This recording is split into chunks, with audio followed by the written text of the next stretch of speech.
Hello, hope you're doing well. Right, so today I want to talk about one of my favorite things in photography, namely photography projects, or specifically how to nail every single project that you do.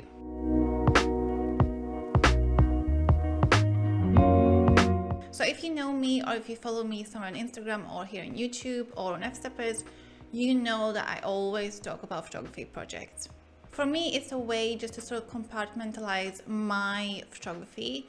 It helps me understand and sort of look back on my progress, and it just gives me more targeted purpose for creating photography as opposed to just randomly shooting things and then just seeing what happens with them. So today I'm going to talk about specifically about personal projects.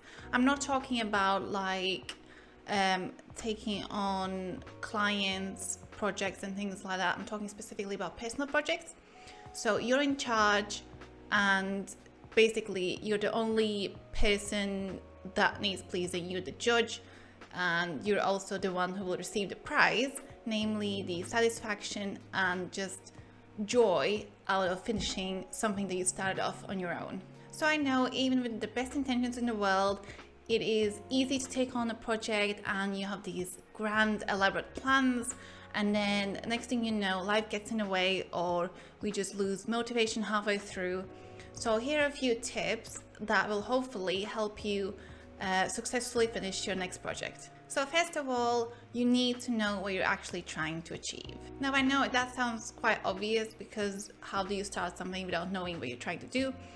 But honestly, a lot of times as creatives we'll get like bursts of inspiration, or suddenly we'll just have this idea that we just need to get started on now. And a lot of times it can just get abandoned like midway, or maybe we sort of lose that motivation as days go on, and at first it seemed like a great idea and then you realize there's actually quite a bit of work involved. So that's why I think it's really important to establish what you're actually trying to achieve. It's definitely very tempting to just jump in straight into shooting because honestly, obviously that is the fun bit of the whole thing, is the shooting and feeling like you're actually doing it as opposed to sitting down and organizing or planning things. But having said that, you do need to have a clear idea on what is it that you're doing. So what I would recommend doing is actually sitting down at your desk, and I know that sounds like boring and tedious, but do write down just a few ideas for your title. First of all, what's your project title gonna be? And second of all, do maybe like, I don't know, up to 300 words, just in your own like relaxed language, just write out what is it that you're trying to do in this project. So the minute you put it down on the paper, it's black and white and it's a bit more clear and it's starting to take shape and form, as opposed to just having loads of fleeting thoughts in our mind and then sometimes we forget to put them down on notes, or maybe it's the opposite, you have so many notes and there's something on your phone, something in your email, something on your notebooks or whatever, and it's not really very clear as to what exactly it is that you're trying to do. So I would recommend treating your photography project as you would treat a maybe university assignment or a project at work. So you need a title and you need to brainstorm a few ideas around what is it that you envision at the finishing line, and you need some actionable steps, actual steps that you can follow through. I definitely don't recommend creating this really elaborate plan and project, something that's completely unrealistic given your time and resources and money and just personal professional commitments. I know as a creative it's really easy to just go over the top because you want it perfect and you want maybe these models or these breathtaking locations, but then in reality maybe you don't quite have access to all of that. So you need something that's actually doable, because otherwise if it isn't, I'm guaranteeing you will abandon it halfway through and it'll just feel like such a waste of your time and effort. So based on what's worked for you previously, whether it's in university, school or jobs or your own business, use your preferred way of working and organizing things. And I wouldn't recommend starting out on a completely different path. Just use what works for you best, and how you need to organize your creative project as you would do with a business assignment or university or, whatever. Second of all, you must know what your final outcome is going to be. For example, you could be creating a dedicated website. For example, I did one on a documentary project I did on Europeans residing in the UK. So obviously you need to factor in that time and money and maybe effort and skill that is required for you to do that. Or you could maybe be creating a portfolio set, for example, consisting of 15 to 20 images on your chosen topic or theme or project. And again, you need to make sure that you have enough money set aside to order these prints, or if you're printing yourself. And there's so many ways you can create your final product in. For example, you could also do a beautiful book. There's so many book designers out there online at the minute.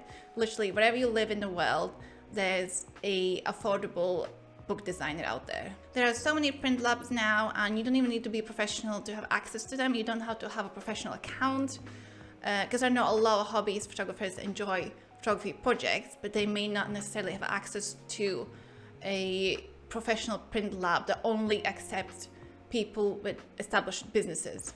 So just top of my head, there's Blurb, there's Bob Books, Soul Digital, White Wall. Honestly, there's so many, and in each country will obviously differ on what's accessible to you and what kind of products these print labs offer to you. So when you've decided, for example, if you're doing a beautiful lay flat book, say 20 spreads, and knowing that final goal, that final finishing line that you're aiming for, you will know what you actually need, how many pictures you need, how many pictures are gonna fit into your book.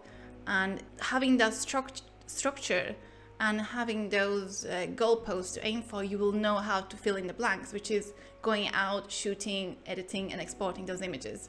So when it comes to designing a book and things, I always make sure that I set time aside in my project planning phase for doing all this sort of behind the scenes design work, such as, for example, I may want to do some writing on my own. I may want to spend some time finding some really nice quotes from books or poetry or lyrics, and all of that takes quite a bit of time. So it's not all about shooting and just, the fun bit. You need to make sure you plan time for these, I would say, organizational tasks before and after you've done the shooting.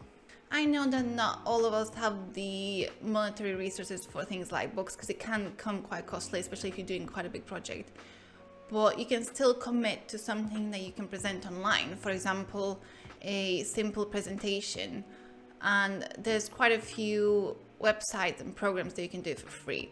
So for example, you can use canva.com, and you don't need to have a professional account or anything. You don't need to pay any money for that, and you can create some nice presentations. And just having that as your your final product, at least you have something to aim for. At least you can start designing it and seeing how your images will fit in the presentation, and how you're going to choose fonts, what you're going to do with the writing and things like that. So you don't need necessarily spend a lot of money. Ideally, if you do have some spare funds, I would definitely recommend doing some printing. The reason for that is when you receive your print product, that is just, like I said, it could be a portfolio of 15 to 20 images in a box, or if it's maybe a small book, a small album, or it could be literally anything. It could even be a wall print or a canvas or whatever. Honestly, the satisfaction and gratification you receive when you receive the final product and you hold in your hands, and it's like, oh, I just made this. Nobody asked me to do it. Nobody's paying me to do it. I had the idea. I went out. I spent maybe, 6, 9, 12 months doing this, and here's the final product, and I'm proud of it. So yeah, I would definitely recommend having that product in your mind, something to aim for.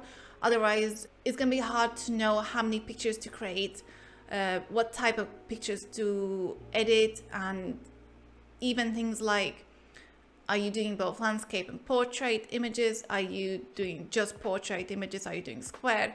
All that comes into play when you know what the final outcome is. And similarly to knowing what you're aiming for in terms of what's it gonna be when it's finished, you also need a deadline. If you don't have a deadline, same as if you don't have a product to aim for, how will you ever know when you finish? Honestly, as creatives, we could be doing project for ages and you'll never see the end of it, because we may never think it's good enough. We may never think it's perfect, but it doesn't have to be perfect. Give yourself a reasonable time scale, say 6 to 9 months, depending on what it is. It really depends. It depends on your commitments in your personal life and professional life, but roughly say 6 to 9 months. And make sure you plan, like, first couple months is the time to organize. So for example, if you're shooting people, you need to organize times and dates and all that with them. If you're shooting outdoors, landscapes and stuff, you need to set time aside to go out, but you might have to travel for it and things like that. You need to make sure that you're giving yourself plenty of time to do it, but without giving yourself too much time to do it. So when it comes to street photography projects, obviously it's quite hard to plan things because you never know what's going to happen. You never know if you're going to get the shots that you've been looking for. You never know how many days it's actually going to take you to generate enough pictures to make up a body of a project. So you need to make sure that you do have these plan B days where, okay, I didn't get anything today, but I still have another day planned this month where I can go out and do another shooting session. So there's lots of variables when it comes to choosing a deadline and planning your time. But remember that you need to hold yourself accountable, because if you're not doing that, who else is going to? If it helps you, you can always maybe involve your friends or family members or your partner or whatever, and just sort of tell them to maybe check in with you and just nudge you from time to time to see how you're getting along with the project, just to keep reminding you that it's on your mind and you need to plan it, you need to organize it, and you need to execute it. Especially when it comes to times when you might feel really cozy and maybe there's a new Netflix show out or whatever, but you've set a time aside to go out shooting and it's just a bit cold and you don't really want to. And then if you do have the person holding you accountable, they could be just making sure you do go out, and end of the day it's for your own benefit, that they're not like doing it to spite you or anything. They're doing it to help you out. Obviously, also a lot of things happen in our own lives. So for example, I'm mentoring somebody who has March as their deadline, and because we have had a lockdown and everything, and that's kind of put dampen on his project, and it just makes it a bit more hard to organize shoots with the people that he wants to shoot, because he wants to shoot them inside, and at the minute it's a bit complicated because of health and safety and all that. So if you've set a deadline and you do have to go over it because of things that are completely out of your control, I would say don't worry about too much. Don't punish yourself or anything, because even then it's still better to have a missed deadline than not have a deadline at all and just let your project go on forever without being finished ever. So this kind of ties in with my last point. Life is just complicated and fickle and things happen, so you need to also be open to changes. Maybe something that you planned vigorously beforehand is not it's not happening as you had imagined it. So you need to be open to changes. As your project progresses, you might notice things that are not quite working, even though previously you thought that's exactly how it's going to be and I'm not going to do anything other than that. But if you allow a tiny bit of, just spontaneity and just have a plan B, it just helps you grow as an artist and as a photographer. And it's not a bad thing to adapt to whatever the circumstances are. So yeah, there's many situations we don't really have control over. Same thing with street photography. You never know what's going to happen, and maybe something that you had planned previously is not quite working out, and there's absolutely no need to be so vigorous about what you have planned if it's not working at all. And you're seeing when you're out shooting and in practice it's not quite how you imagine on the paper. So just make sure you adapt to it, adapt to the circumstances, maybe change a few things around. What's the point of trying to do the same thing over and over and it not working when you could be just slightly adjusting things and actually getting to the finishing line? I said that was the last thing. There's actually another thing. I don't want you to let others sway you too much. When it comes to photography, when there's an audience, whether it's online or face-to-face or whatever, they're always going to have opinions. Like, just go literally any photography group on Facebook and there's always unwanted, unsolicited advice or critique and things like that. So yes, it's helpful to listen to it, but definitely only take out from it what you actually need. Or when it comes to things like family members or friends who may not be in photography, or they might not be creative, or they've never gone through this kind of process of doing a project before, they may see things a bit differently, and just because they think you shouldn't be doing this or you should be doing that, it doesn't mean you should follow their opinion or, you know, what they're telling you to do. Because like I said, you're the only person that needs to be pleased, and you're your own biggest judge. So just follow what you think is right. If you like, for example, you could pose a question on Facebook or Twitter, Instagram, whatever, and you're gonna have many different answers.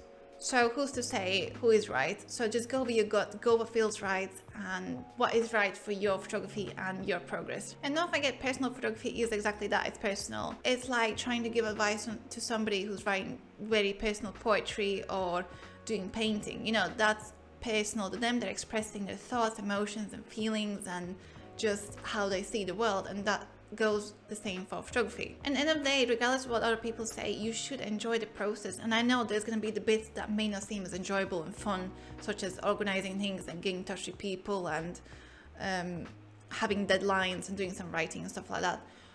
But the process as a whole, and you know, the end product that you received, it should be fun and exciting, and that's the whole point of doing personal photography projects, to maintain that passion and interest and just grow as a photographer and an artist. There's no one way of doing it, and there's no way of comparing your journey to somebody else's. You should follow your own journey and see where it takes you. And to be honest, you don't even need to show this project to anybody. You don't need to tell anybody about it.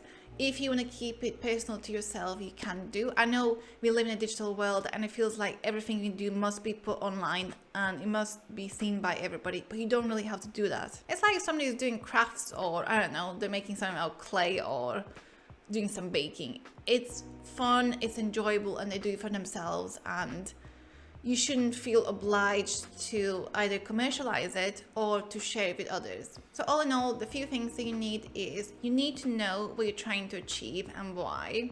If you don't have that, you don't have a project. You need to have a deadline, because otherwise the project is just going to go on forever. You need to have a final product, because otherwise you don't know how to edit or compose or crop or export the images. You need to know where these images are going to end up in. And you also need to be open to changes and enjoy the process, but without letting other people influence you too much, because it's a personal process and it's part of your journey as an artist. Now, I know I always talk about projects, and I have so many I yet want to post, and I haven't had really too much time because, you know, 2020 COVID and, you know, just personal, professional issues got in the way. So hopefully I'll be posting a little bit more often, and maybe I'll give you some more advice on just different types of projects that you could do if you don't really know where to start at all. So all in all, I think people should embrace projects a little bit more. I know it can be quite daunting to think, oh, I have like half a year now to do this photography thing, instead of just doing a few snaps on Instagram. But trust me, what if Instagram and Facebook and all those things, they just go down? And what if your external drive crashes and all your pictures disappear? Just having that print product, where it's a nice book of your journey. Say if you went, I don't know, you went on a few trips and you just like to do some travel photography, and if you created books from your favorite places, it'll be such a nice thing for you to look back at, you know, when you're older. And who knows, maybe at that time you put your camera down for good, and this will just be a nice reminder of what you did during those years you pursued photography. And of course, if you're interested in online mentoring, you can get in touch with me. I try and do the program specific for the person. There's no really one particular program, because everybody's journey is a bit different, everybody's circumstances are a bit different, and so I try and find out what you like and why you do photography and what you want to achieve, and how we can create a project or a set of projects that would help you develop that a little bit more. So if you want, feel free to get in touch with me via my email, or drop me a comment on YouTube and I'll get back to you, or find me on Instagram and all that stuff. I'll put everything in the description below. But anyway, if you got this far, I want to say thank you for watching, and hopefully I shall see you in the next video.